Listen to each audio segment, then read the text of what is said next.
Welcome, this is Jen the Liberty Lion, and in this video, I'm going to go over some pre-lecture 5 notes. So these are things that we need to be aware of before we start into lecture 5. Okay, so Austin goes over a lot of information in this lecture, and I wanted to be sure that we all understand the various words he uses and the way he uses them before we continue on to lecture 5. So, 3 things that we need to know, which is really one act altogether, is locutionary, illocutionary, and perlocutionary. Don't let these words scare you. It's not complicated. So, I made up this little graph here to help us understand, or spreadsheet, I should say, locutionary, illocutionary, and perlocutionary. And here's some information about these 3 things. So, in Austin's book, he distinguishes between in saying and by saying. And in another book I read, who references Austin in some of his other works, he talks about of saying. So, the example we want to keep in mind when we go over these is it's hot in here. So, if we say the act of it's hot in here is the literal meaning of what we're saying, the locutionary act is the literal thing of what we're saying. The illocutionary act is what is being done in saying it's hot in here. And that's that maybe we want someone to get up and open the window. And perlocutionary is the act being performed by saying something. So this is the result of what we said. The action being done by the person who heard the other person say, it's hot in here. So this person, perlocutionary, the person listening, would get up and open the window. So the person didn't ask him to get up and open the window, but the intent was to get someone to open the window. And then the act was that someone got up and opened the window. So it's hot in here. He understands it as meaning for him to do something, and then he does it. So the act of saying something, of expressing the basic literal meaning of the words chosen, that's locutionary. Illocutionary is the act that the speaker performs in saying something, such as a warning, cautioning, intending, threatening, promising, etc. Perlocutionary, the act of producing an effect on the hearer by means of the utterance to get someone to move, to do, to not do, to hear, to see, to look, to feel, to win, to give up. And notice we did say to feel, meaning, maybe a speech was to motivate somebody. And motivation is a feeling that gets people to do things. So we talk about emotives also in the book. Okay, so we went over suppositions in the last video for lecture 4. And here's a brief reminder. Presuppositions. Jack's children are bald supposes or presupposes that Jack has children. If Jack's children are bald, then it presupposes that Jack has children. We do not say Jack does not have children and they are bald. Okay, so you recall that. And then implications and implicature are talked about in lecture 5.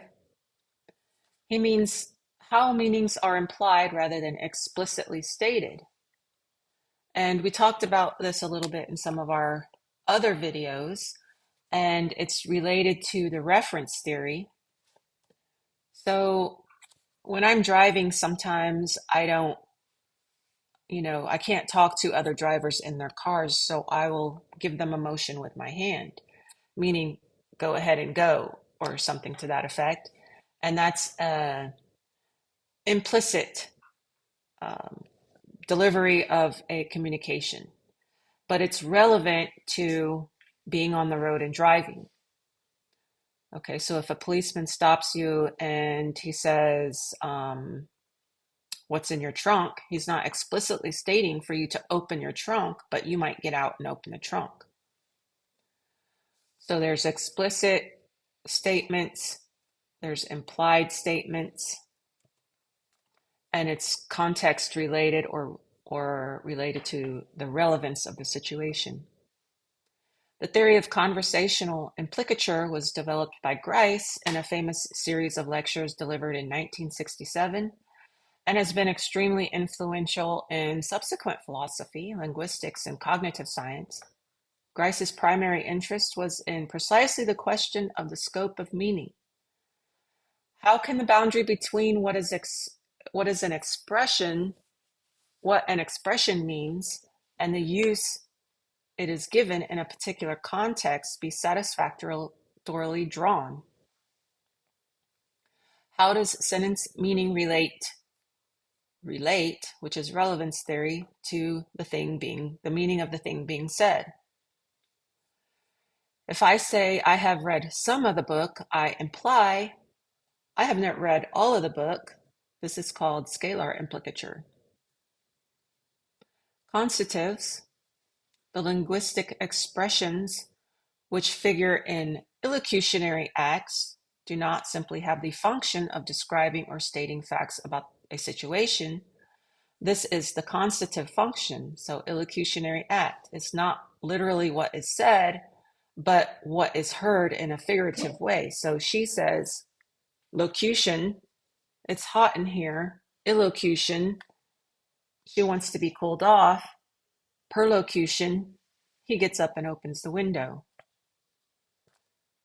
You will get your hands blown off is said to be a warning. We are not only stating something, we are performing an action, the action of warning, which is the illocutionary act. Austin calls this an explicit performance. The old definition of constitutive, a true or false account of facts of the case. Austin's definition, neither true nor false, just statements of a performance, something that happened. It may have happened or it may not have happened, but what's the statement? The statement is that it happened, but that doesn't mean that it actually happened. I may state that John is running, but it may or may not be true that John is running. Verbs in the first person singular present indicative active, I love, I run, I apologize, I name, I do, bet, promise. Present and indicative, present happening now, indicative, statement of fact, not true or false, just is.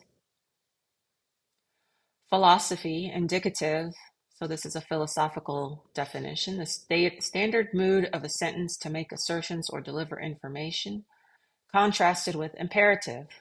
I walked to school. The verb walked is in the indicative mood. Continuous present. A verb tense that describes an action that is happening now or that may continue into the future, combined with to be with the present participle of another verb. I am working. The cat is sitting on the mat. She is running. You are studying English grammar. More and more people are becoming carnivore. To be, am, is, and are, and the verb, present participle.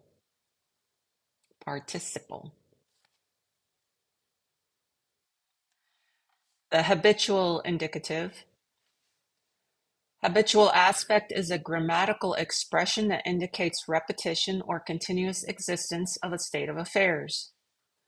Present. The habitual aspect in the past is expressed using the simple past tense used to or would, for example. We used to go there, or back when we used to go there. These three forms are often interchangeable, but not always. Present. The simple present tense is used to indicate the habitual aspect of the present. For example, I go there. The habitual present tense often uses dynamic verbs and may be accompanied by adverbs of frequency, such as always, often, and seldom. Verb in the second or third person. Second person verb you. Third person verb add s. Sings, gives, requires, add es, change y to ies, etc. Verb in the imperative mood is performed. Imperative mood is a performative verb mood, a grammatical mood that uses verbs to give orders, instructions, or suggestions. Imperative verbs are often in the second person and present tense, and they imply a subject of you. For example, go is a verb in the imperative mood. The performative verb, a verb that expresses a speech act or intent by being spoken aloud. I promise to examine you tomorrow.